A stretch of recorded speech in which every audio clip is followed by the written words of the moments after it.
Hello everyone, तो कैसे आप सब। माय नेम इज जेवी सिंह, एक बार फिर से आपके सामने हाजिर हूँ और आज हम स्टार्ट करने वाले हैं सिटीजनशिप के बारे में।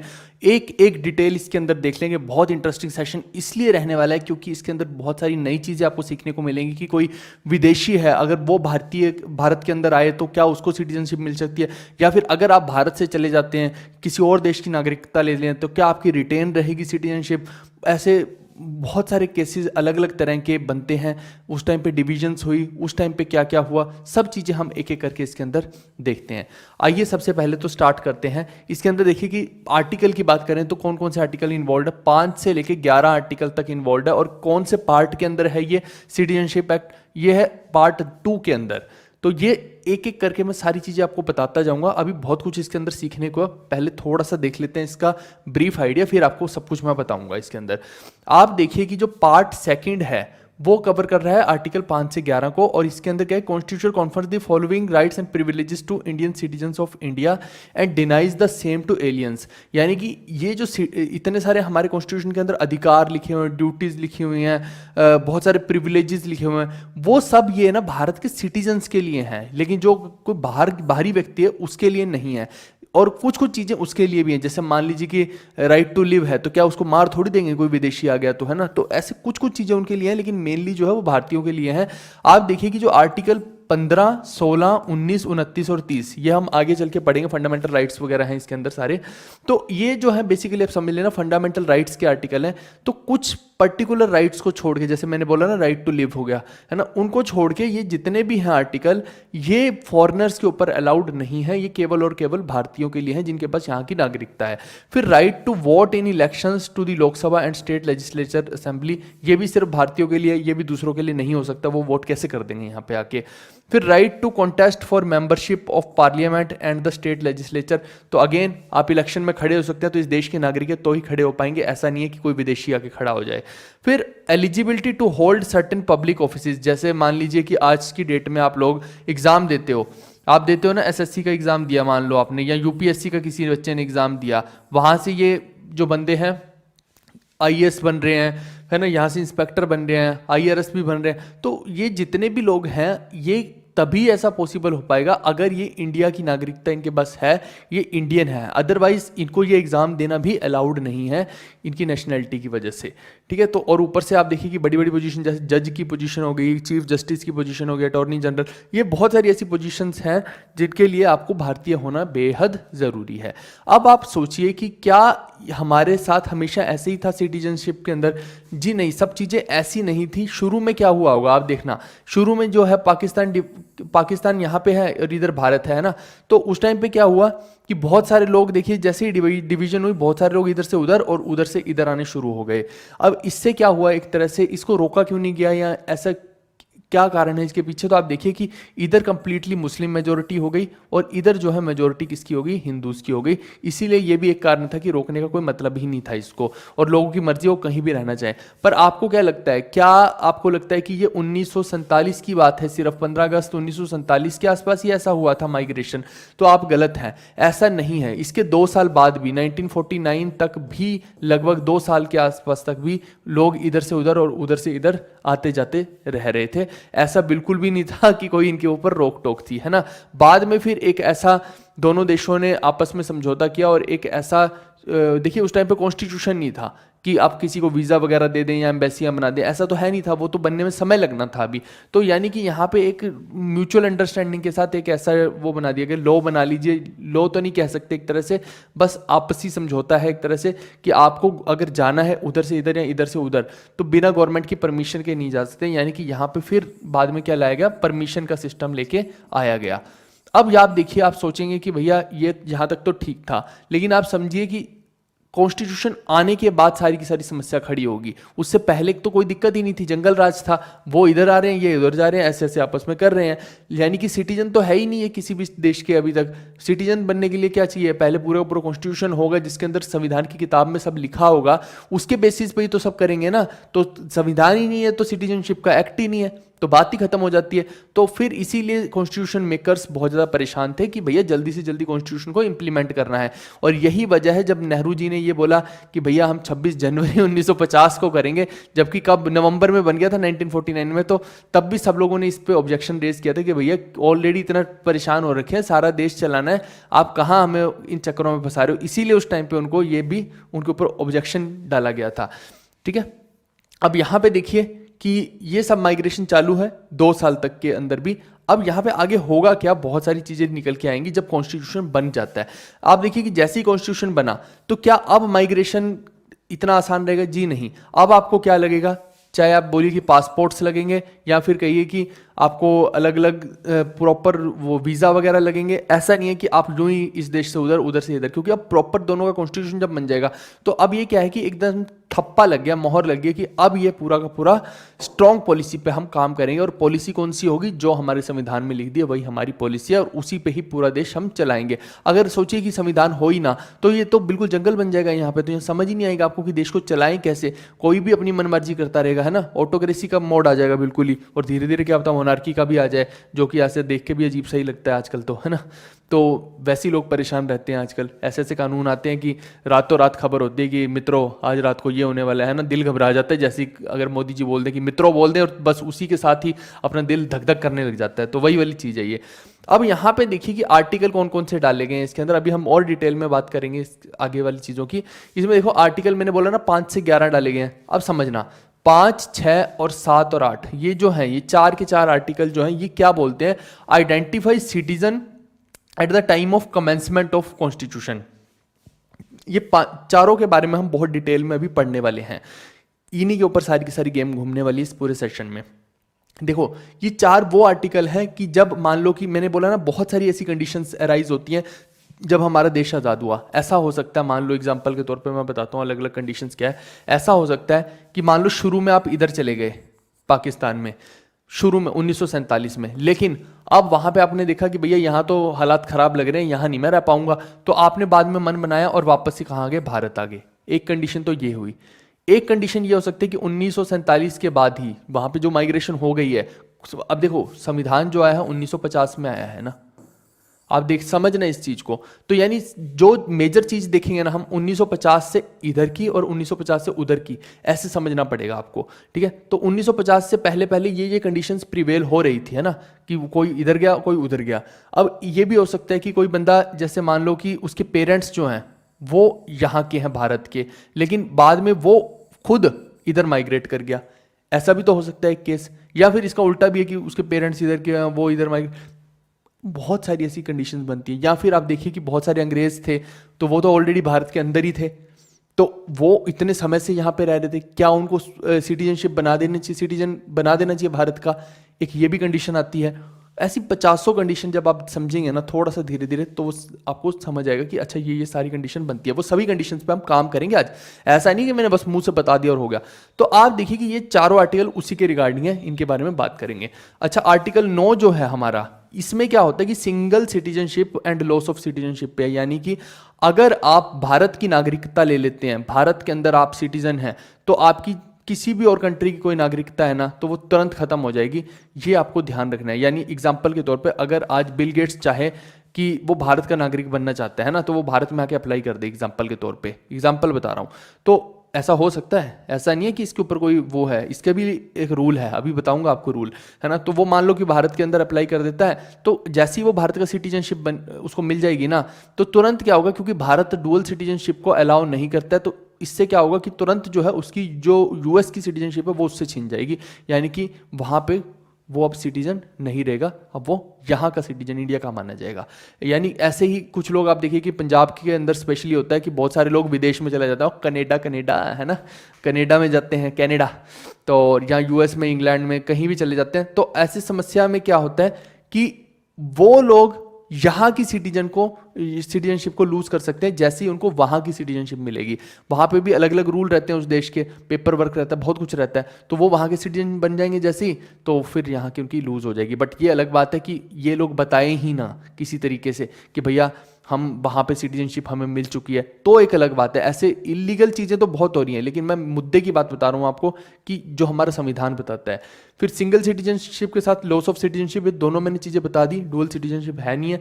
और अब 10 और 11 आर्टिकल क्या बताता है, पावर टू पार्लियामेंट, यानी कि ऐसा नहीं है कि ये सिटीजनशिप एक्ट पूरा बन गया तो भैया इसमें जो लिखे हम वही करेंगे।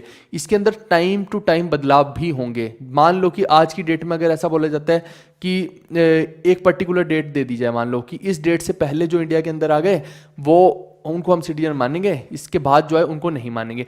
लेकिन वहीं पे अगर फर्दर इन फ्यूचर इस डेट को चेंज करना हो तो क्या हमारे पास प्रोविजन है, वो कैसे होंगी, तो उसका पूरा का पूरा अधिकार है, पावर है, पार्लियामेंट के पास है। ऐसा नहीं है कि आप समझिए कि ये एक बार हो गया तो उसके बाद चेंज ही नहीं हो सकता है, यानी ये अमेंडेबल है एक तरह से।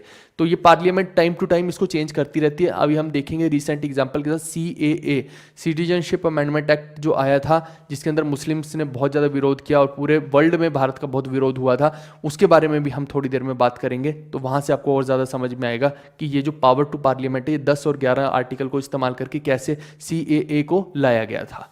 ठीक है भाई, आइए अब आगे की कंडीशंस देखते हैं। इसके अंदर और भी बहुत सारी कंडीशंस हमारे सामने आएंगी। जैसा कि मैंने बताया था कि बहुत सारी कंडीशन अराइज हो सकती हैं अगर जैसे ही कॉन्स्टिट्यूशन बनता है उससे पहले और बाद के हिसाब से। तो आइए वो सब कंडीशंस को एक एक करके एनालाइज करते हैं। जैसे आर्टिकल 5 है, अब यहाँ पे मैंने आर्टिकल लिखा है, यहाँ पे मैंने लिखा है कि कौन इसके लिए अप्लाई कर सकता है, हु कैन अप्लाई वाली है, हु कैन अप्लाई। इस सिटीजनशिप को लेना है अगर भारत की को, तो कैसे अप्लाई करना है, कौन कर सकता है, ये बता रहा हूँ।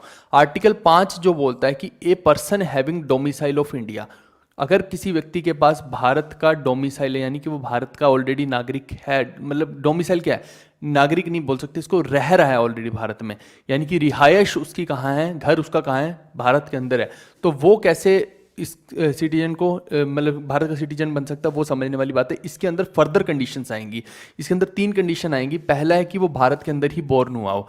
अगर भारत के अंदर ही पैदा हुआ है और भारत के अंदर ही उसका घर है तो कोई समस्या ही नहीं है, फिर तो भारत ठीक है ना, सब सही है। फिर दूसरी कंडीशन एक आती है कि either parent born in India, उसके कोई भी एक पेरेंट जो है दोनों में से, या माँ या बाप जो है, कम से कम उन दोनों में से कोई एक भारत के अंदर पैदा हुआ होना चाहिए। देख समझना, भारत के अंदर पैदा होना चाहिए दोनों में से। फिर जो तीसरी है कि residing in India for 5 years before commencement of constitution, या फिर ये हो सकता है कि वो भारत के अंदर रह रहा है 5 साल पहले तक, यानी कि अभी कॉन्स्टिट्यूशन 1950 में बनाना, तो यानी 1945 से वो भारत में ही रह रहा है अगर, तो फिर क्या हो जाएगा, उसको सिटीजन इंडिया का मान लिया जाएगा। लेकिन यहाँ पे देखिए कि आप ये भी समझना कि कुछ कुछ अलग अलग कंडीशंस भी थी। ऐसा नहीं है कि उसको पक्का मान ही लिया जाएगा, बहुत सारी और फर्दर कंडीशंस निकाल के आ जाती। जैसे एग्जांपल के तौर पे देखें तो जो भारत के अंदर अंग्रेज रह रहे थे, तो वो भी तो भैया 5 साल के लिए रह रहे थे ना, 5 साल के, वो तो कई साल से पहले रह रहे थे, तो उनको देनी है कि नहीं देनी है, तो वहाँ पे क्या फर्दर आगे डिवाइड हो जाएंगी कंडीशंस। जैसे कि क्योंकि वो अंग्रेज हैं, जो वो भारत के अंदर बोर्न नहीं हुए हैं, तो वो यहाँ के तो है नहीं है ना, तो वो बाहर से हैं। तो अगर वो बाहर से हैं तो तब उस कंडीशन में क्या होगा कि ये जो आर्टिकल 5 है उसके लिए ये इजाजत नहीं देगा, वो आगे आएगा कि वो मतलब कि बाहर के हैं, कोई फॉरेनर है वो इंडिया की सिटीजन एक तरह से लेना चाह रहा है। अब ऐसे ही इसके अंदर देखिए दूसरा केस बनता है आर्टिकल 6 के तहत कि a person who migrated to India from Pakistan. ठीक है, अब जैसा कि मैंने बताया ना आपको कि यहाँ पे लूप होल है। अभी सिर्फ आप सोच सकते हो कि आर्टिकल 5 ही बना देते तो हमारा काम हो जाता। उसका एक कारण, एक लूप होल तो मैंने अभी बता दिया, जैसे अंग्रेजों का बताया मैंने।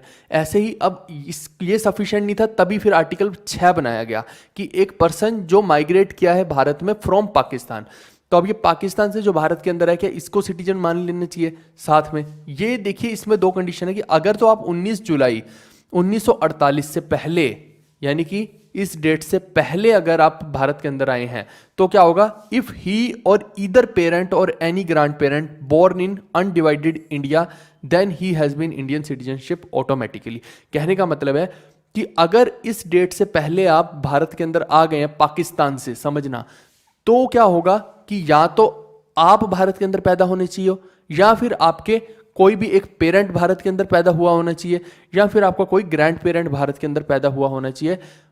कौन से भारत के अंदर? अनडिवाइडेड इंडिया के अंदर। यानी कि जब पाकिस्तान और भारत आज़ाद नहीं हुए थे उस टाइम पे ऐसा होना चाहिए कि जिसको हम इंडिया प्लस पाकिस्तान कह सकते हैं, यानी अखंड भारत एक तरह से मान लेते हैं इसको, कि उस भारत के अंदर ऑलरेडी आप इस लैंड के, भारत इंडियन जो लैंड है उसके अंदर क्या है, आपके कोई भी पूर्वज जो हैं वो पैदा होने चाहिए, तभी आपको यहाँ की सिटीजनशिप मिलेगी और ऑटोमेटिकली मिल जाएगी अगर आपने इस डेट से पहले ही भारत को ज्वाइन कर लिया। लेकिन अगर आप इस डेट से बाद में आते हो तो आपके लिए क्या होगा कि आपको सिटीजन माना जाएगा भारत का कि नहीं?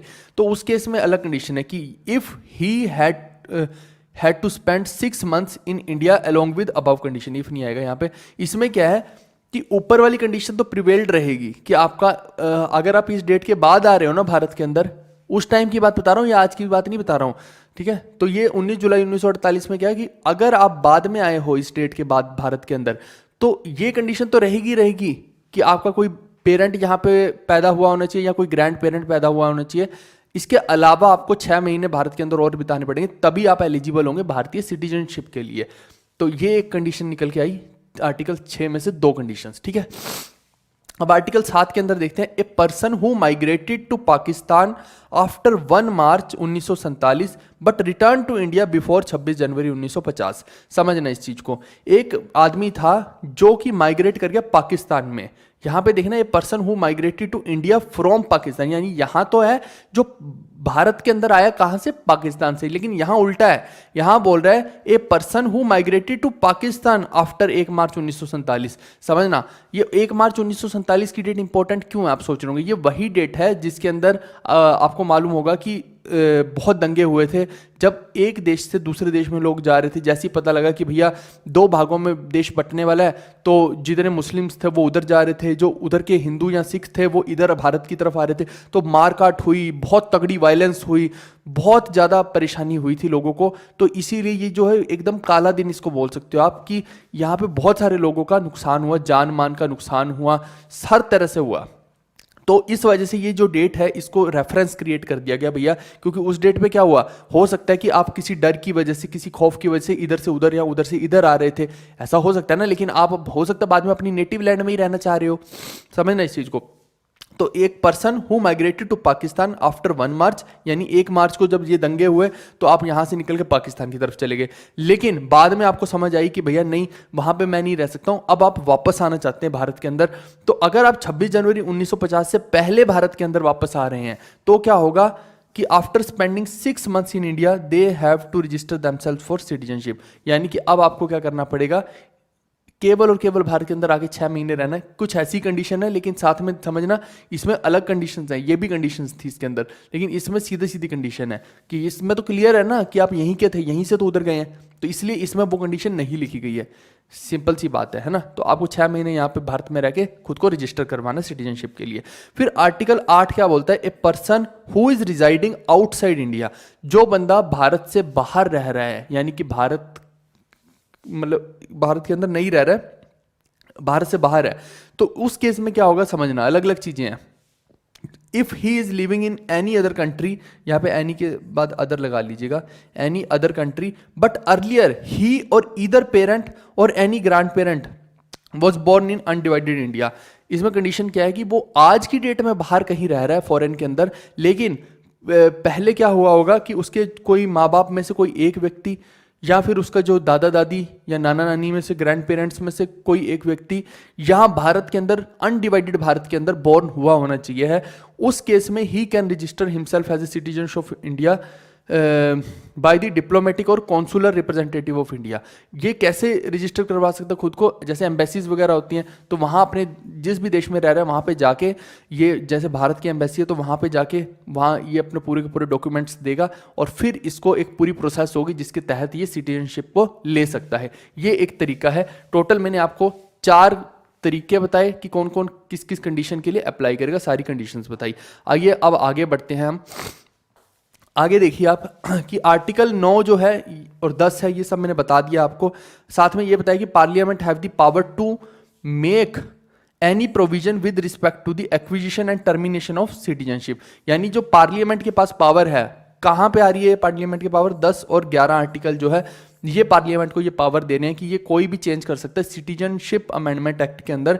और ये देखिए अब इसी का नतीजा CAA निकल के आएगा। आप समझना इसमें क्या है कि parliament enacted the citizenship act 1955, ये सिटीजनशिप एक्ट 1955 बन गया, which has been amended in 1986, 92, 2003, 2005, फिर आगे 2015 के आसपास भी इसको अमेंड किया गया। फिर अब जो है लेटेस्टली अगर पूछ लें कि इसको कब अमेंड किया गया है, यानी इसके अंदर बदलाव कब किए गए, नियमों में तो देखिए हर टाइम बदलाव होते रहेंगे और आगे चलते चलते स्ट्रिक्टनेस जो है वो हमेशा बढ़ती ही जाएगी। तो आप देखिए कि जब आप ध्यान देंगे तो ये 2019 के अंदर लेटेस्टली CAA का कानून आया था, जिसके ऊपर देश भर में बहुत ज़्यादा लोगों ने रोष प्रदर्शन किया था, एक पर्टिकुलर कम्युनिटी ने, मुस्लिम कम्युनिटी ने।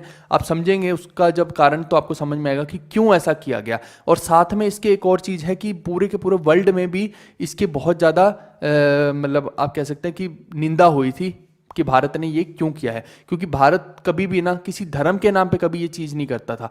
ये पहली बार ऐसा हुआ था 2019 के अंदर कि धर्म के नाम पे ये चीज़ की गई थी। अदरवाइज जो है किसी डेट के हिसाब से या किसी और पर्टिकुलर कंडीशन के हिसाब से ऐसी चीज़ हो रही थी। यहाँ पे पहली बार धर्म के हिसाब से। आप सोचेंगे ऐसा क्या हो गया धर्म के हिसाब से, तो आपको मैं बताता हूँ। इसमें क्या था, एक कंडीशन की जो लोग ABP से याद रख लेना, ABP एक न्यूज़ चैनल है, वो हमेशा किसकी बात करता रहता है, क्या चीज़ दिखाता है आपको, हिंदू पाकिस्तानी दिखाता रहता है, बस इंडिया पाकिस्तानी दिखाता है। वो ज़्यादातर उनका कंटेंट यही रहता है ना, और बहुत सारे लोग हैं उनको मज़ा भी आता है ऐसे कंटेंट देखने में, इसीलिए वो दिखाते हैं एंटरटेनमेंट। तो आप उस चैनल का नाम यहाँ पर याद रख सकते हैं, CEA के अंदर ये क्या है, सिटीजनशिप एक्ट अमेंडमेंट बिल, एक तरह से 2019 का। तो उसकी फुल फॉर्म भी मैंने बता दिया। अब ए से क्या, अफगानिस्तान, बांग्लादेश और पाकिस्तान, ये 3 कंट्रीज के अंदर आप अगर रह रहे हैं और आपके साथ हो रहा है बहुत ज़्यादा भेदभाव हो रहा है, बहुत ज़्यादा आपको उत्पीड़न किया जा रहा है, आपके साथ अत्याचार हो रहा है ना, तो आप क्या कर सकते हैं, भारत के अंदर आ सकते हैं। अब कौन सी धर्मों की बात हो रही है यहाँ पे, यहाँ पे चाहे आप जैनी हैं, पारसी हैं, सिख हैं, हिंदू हैं, और भी कोई बुद्धिस्ट हैं जैसे, है ना, तो आप इनमें से किसी भी धर्म के हो या क्रिश्चियन ही क्यों ना हो, है ना, तो ये जितने भी धर्म के लोग हैं जिनके साथ उत्पीड़न हो रहा है इन जगहों पे, वो भारत के अंदर आ सकते हैं। अगर वो लोग भारत के अंदर दिसंबर 2014 से पहले आए हुए हैं ऑलरेडी, क्योंकि आपको पता होना चाहिए, जैसे बहुत सारे लोग हैं वो परेशान हो रहे होते हैं। बांग्लादेश के अंदर ही देखिए कि बहुत सारे लोग को उसने ये बोल दिया कि ये तो हमारे सिटीजन ही नहीं है, तो वो बेचारे भारत से शरण मांग रहे थे। मैं बता रहा हूँ अलग अलग उसमें क्यों कंडीशन रखी है, अब आपको समझ भी आएगा। तो उसमें बहुत सारे मुस्लिम्स भी थे, है ना, क्योंकि बांग्लादेश क्या है, एक इस्लामिक कंट्री है। आप सोचो कि आपके देश का अगर संविधान ही नहीं, आप कहीं के सिटीजन ही नहीं हो, तो आपकी तो ग्रोथ रुक गई भाई, आप जीवन में कुछ कर ही नहीं सकते हो। समझना इस चीज़ को, यानी आपके लिए तो ना आप अपना घर बना सकते, ना आप कोई इनकम कमा सकते हो, आप कुछ ही नहीं कर सकते हो अगर आप किसी देश के सिटीजन ही नहीं हो। आपको नकार दिया जाए कि ये आप हो ही नहीं यहाँ के, तो आपको तो किसी ज़मीन पे भी रहने का अधिकार नहीं है, ये हाल हो जाएगा आपका। तो वहाँ पे भी क्या हो रहा था कि बहुत सारे लोग जो थे बांग्लादेश वाले भी, वो भारत के अंदर आना चाह रहे थे, शरण मांग रहे थे। लेकिन समस्या क्या है कि अगर उन सबको शरण दी जाएगी तो बाद में एक सिक्योरिटी का भी खतरा है भारत के ऊपर, और ऊपर से जिनको शरण उनका खुद का देश नहीं दे रहा है ढंग से, तो उनको भारत दे, तो ये भी एक क्वेश्चन मार्क है, क्योंकि ऑलरेडी भारत इतना बड़ा देश है, किस किस को शरण देगा और कितना चीज़ें करेगा, क्योंकि अल्टीमेटली खर्चा तो भारत के ऊपर ही बढ़ने वाला है उसका, ये भी आपको समझ है ना। और ऊपर से सिक्योरिटी के सबसे बड़े रीज़न है, क्योंकि आपको पता है कि जो टेररिज्म के अंदर मोस्टली लोग इन्वॉल्व रहते हैं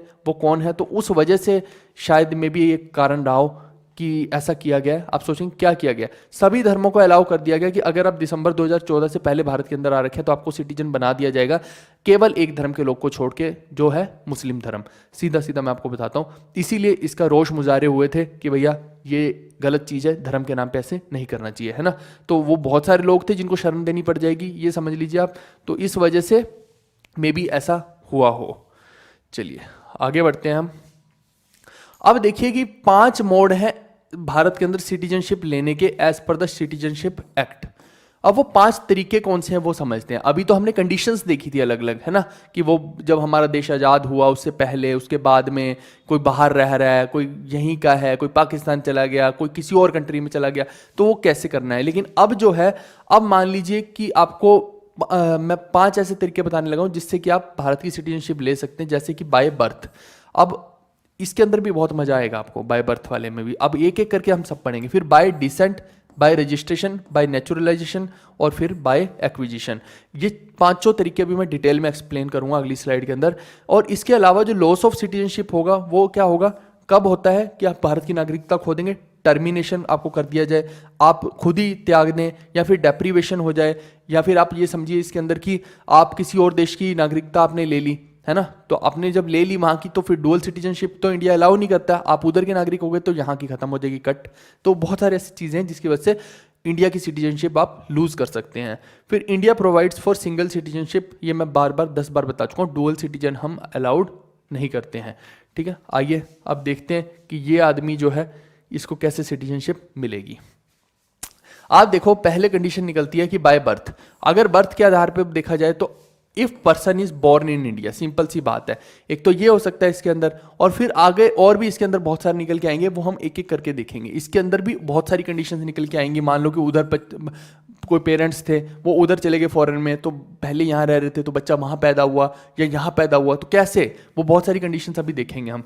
फिर बाय डिसेंट का मतलब है कि एक पर्सन जो है born in outside India but his parents are Indian citizen, यानी कि भारत के बाहर पैदा हुआ है लेकिन उसके माँ बाप जो हैं वो भारत के ही सिटीजन हैं, और हो सकता है किसी काम से वो गए हों और वहाँ पे हो गया हो वो ठीक है बेबी, अब वो हो गया तो उसको वहीं छोड़ के थोड़ी आएंगे, लेके भी आएंगे, लेकिन जब लेके आएंगे भारत के अंदर तो वो सिटीजन नहीं माना जाएगा, भारत का माना जाएगा कि नहीं माना जाएगा, ये भी सोचने वाली बात है, इसमें भी अलग अलग कंडीशन है।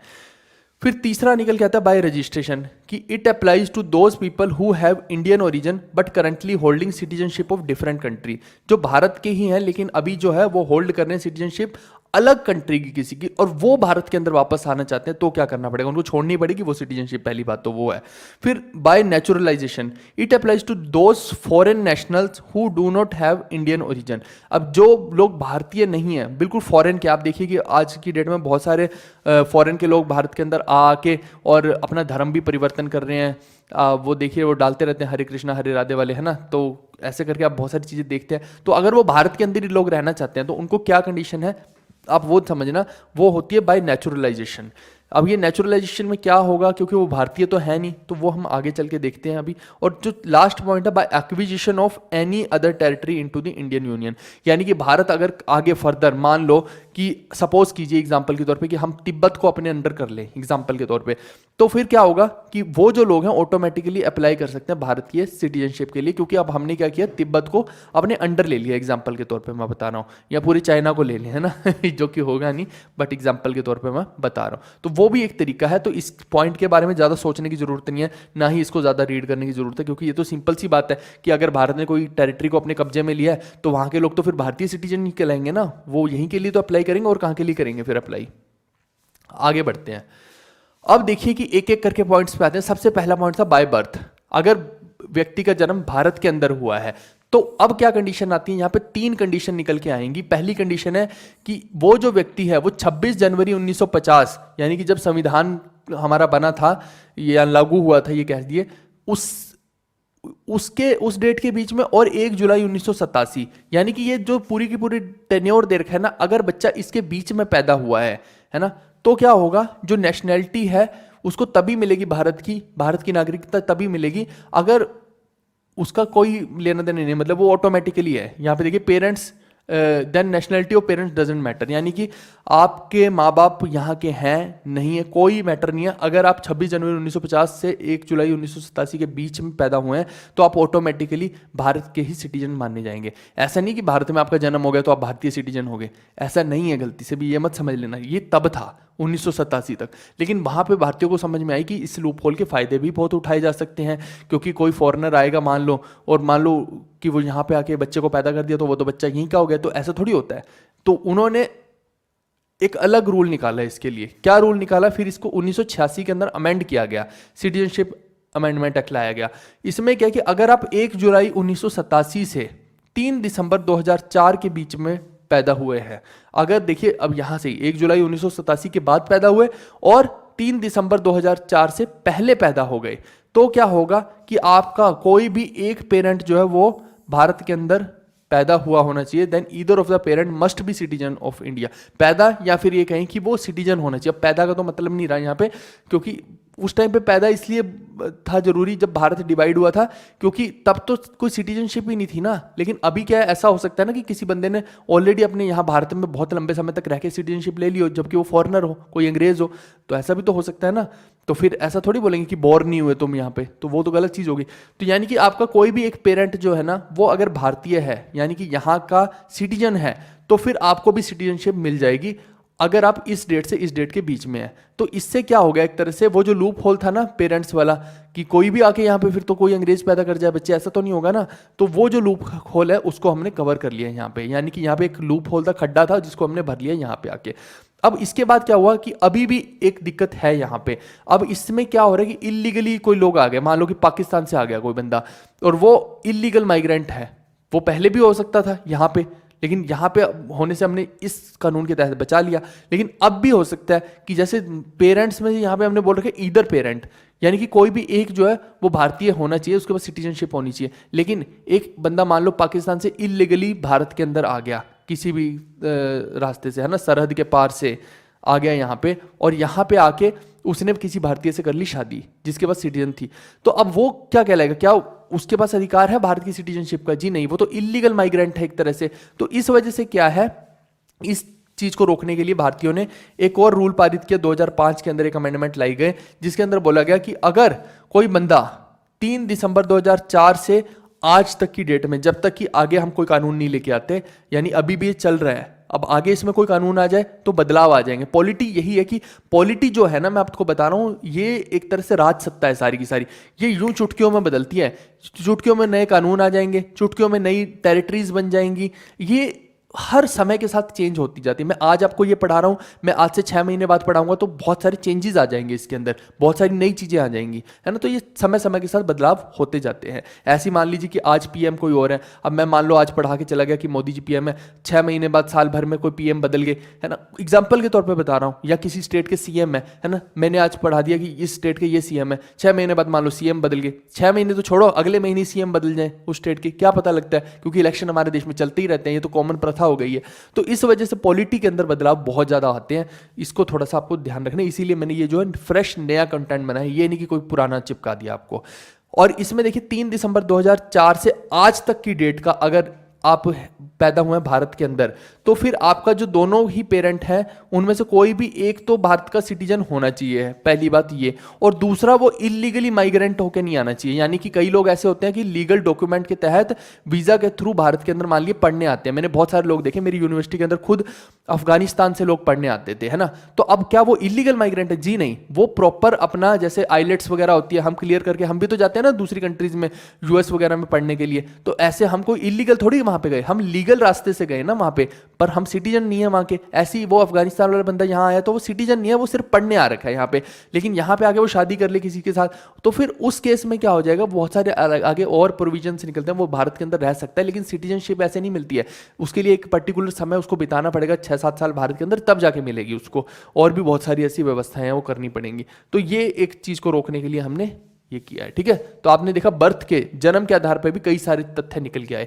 अब बाय डिसेंट के आधार पे देखते हैं, इसमें क्या है मतलब, बाय डिसेंट का क्या मतलब है कि a person is born in outside India but his parents are Indian citizen. ये वैसे ये कि आप किसी के डिसेंडेंट हैं, है ना, वंशज हैं, तो वही वाली वंशवादी वाली बात है ये, कि आप तो बाहर पैदा हुए हैं। अब मान लो कि ये आपके मम्मी पापा हैं, एग्जाम्पल के तौर पे बता रहा हूँ, ये मम्मी ये पापा, है ना। अब आप कहाँ हो, अभी मम्मी के पेट में हो, है ना। अब मान लो कि आप जा रहे हो, ये इन दोनों को काम पड़ गया आपके मम्मी पापा को, कहाँ जाने के लिए, यूएस जाने के लिए। तो आप पहुंच गए, भैया ये लोग पहुंच गए आपके मम्मी पापा यूएस में आज की डेट में, ठीक है। अब यहाँ पे क्या हो गया, 2 से हो गए आप लोग 3, ये आप हो, ठीक है, ये आप पैदा हो गए यहाँ पे यूएसए के अंदर। तो हुआ क्या कि आपके पेरेंट्स तो भारतीय हैं, लेकिन आप कहां पे पैदा हो गए, आप यूएस में पैदा हो गए। क्या अब आपको भारत की सिटीजनशिप दे देनी चाहिए? तो अगेन कंट्रोवर्शियल चीज, कैसे, अब देखते हैं मिलेगी कि नहीं मिलेगी आपको। आप देखो कि आप अगर 26 जनवरी 1950 से 10 दिसंबर 1992 के बीच में पैदा हुए हैं, ये अलग डेट्स हैं, देखना वो पीछे वाले से अलग डेट्स हैं ये। तो इसमें क्या होगा कि आपके जो फादर, आपका बाप है जो यहाँ पे पैदा होना चाहिए है, मतलब सॉरी टू से अगर किसी को गलत लगे, है ना, तो फादर मतलब बाप होता है तो होता है, ठीक है।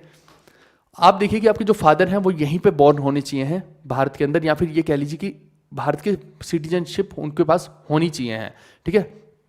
अब बॉर्न तो नहीं बोल सकते इसके अंदर एग्जैक्टली, क्योंकि बॉर्न बोलेंगे तो फिर वही समस्या आ जाएगी। यहाँ पे आप बोलेंगे कि सिटीजन होने चाहिए वो भारत के, है ना। बॉर्न की जगह पे आप बोलेंगे कि सिटीजन होने चाहिए भारत के, तो फिर आपको तुरंत ऑटोमेटिकली ये सिटीजनशिप मिल जाएगी। लेकिन अगर वो बॉर्न हुए हैं 10 दिसंबर 1992 से 3 दिसंबर 2004 के बीच में, आप ठीक है, अगर आप इस डेट के बीच में बॉर्न हुए हैं तो either of the parent must B A citizen of India. यहां पे सिर्फ फादर की बात हो रही थी, यहां पे बोल दिया कि कोई भी हो सकता है, ऐसा भेदभाव क्यों किया जा रहा है, मदर भी तो हो सकती है। तो यहां पे दोनों में से कोई भी सिटीजन होगा तो आपको तुरंत उसकी ऑटोमेटिकली सिटीजनशिप मिल जाएगी, यानी कि आप भी भारतीय ही कहलाएंगे। लेकिन क्या अब भी ऐसा है? जी नहीं, अब ऐसा नहीं है।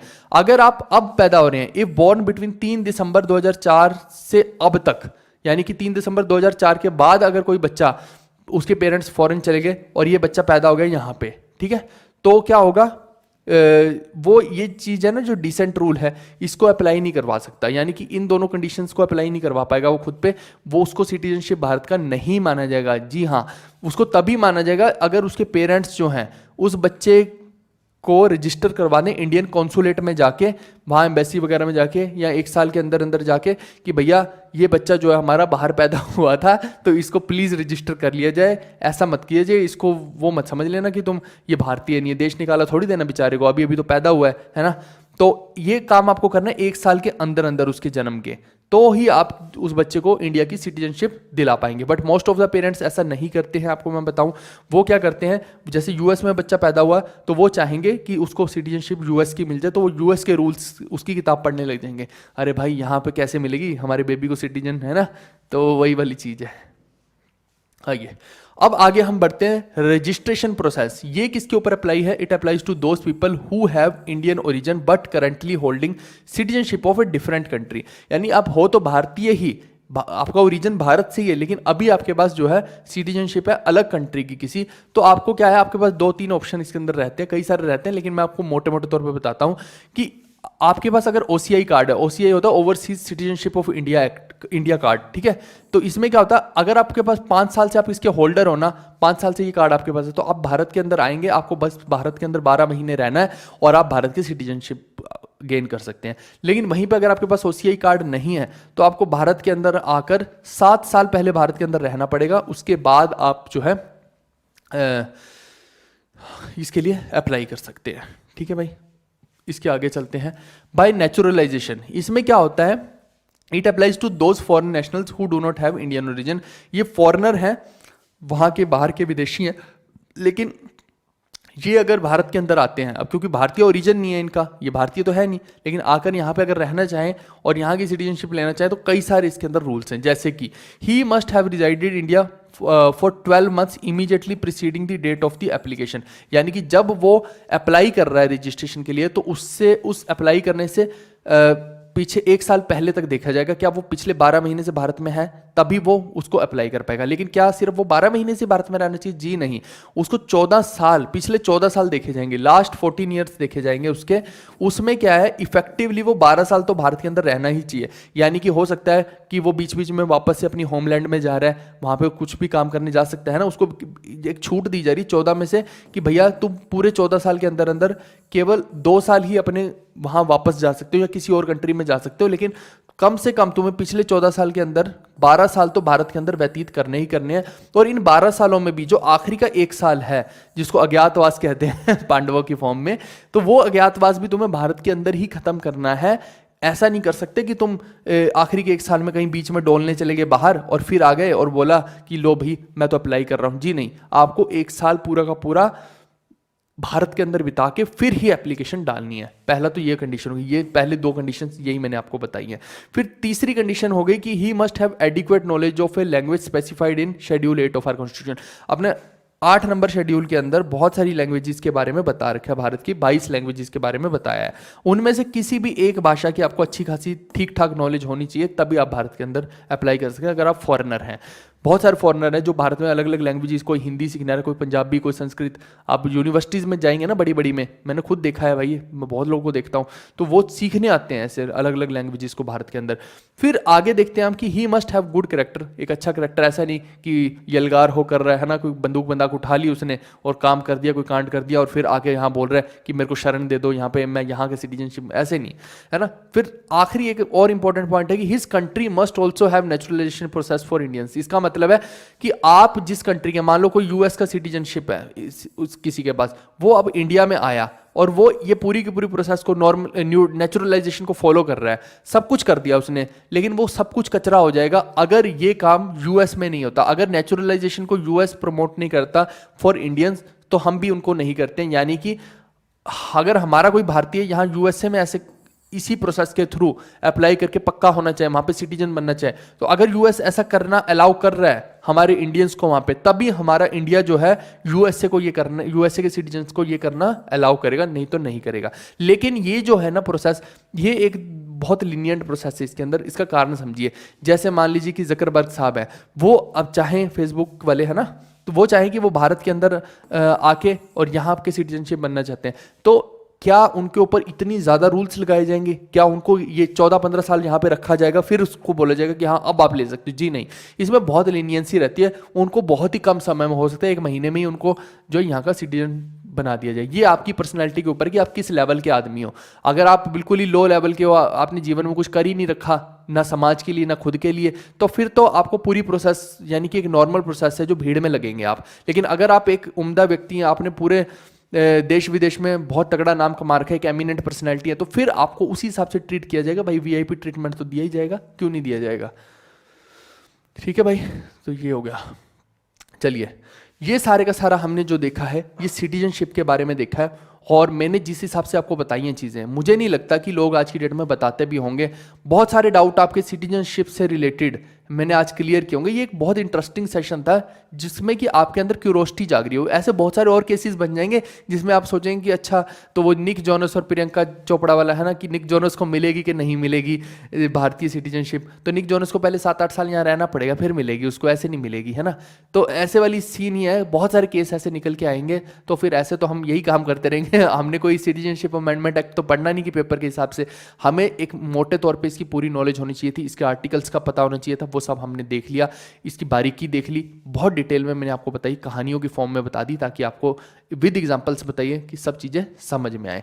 आई होप कि आपको थोड़ा सा बुद्धि में पड़ा होगा। अगर सच में आपको लग रहा है ना कि पूरे के पूरे जितने भी आज के वनडे एग्जाम की हिस्ट्री में हम कुछ यूनिक दे रहे हैं आपको, सच में काम की चीज़ दे रहे हैं जिसमें हमने बहुत मेहनत लगा रखी है, तो एक काम करना भाई कि हमारी जो ऐप है ना गूगल प्ले स्टोर पे, जीवी कक्षा, वहाँ जाके 5 स्टार रेटिंग ज़रूर देना और अपना एक पॉजिटिव फीडबैक ज़रूर छोड़ना, ताकि लोगों को भी पता लगे कि हमने कितनी मेहनत लगाई है ये पूरा का पूरा कंटेंट बनाने में। ये कोई कचरा या जाली या क्रिंज कंटेंट नहीं है, ये एक बहुत उम्दा तरीके से हमने बनाया कंटेंट है जो कि एग्जाम में आपकी हेल्प करेगा, और देश के अंदर जब रह रहे हैं तो उसमें सीखने में हेल्प कर रहा है। बहुत सारी चीज़ें आपको नई इसके अंदर पता लगी होंगी। चलिए ठीक है, हम मिलते हैं नेक्स्ट वीडियो में। Bye bye, take care, see you, love you all.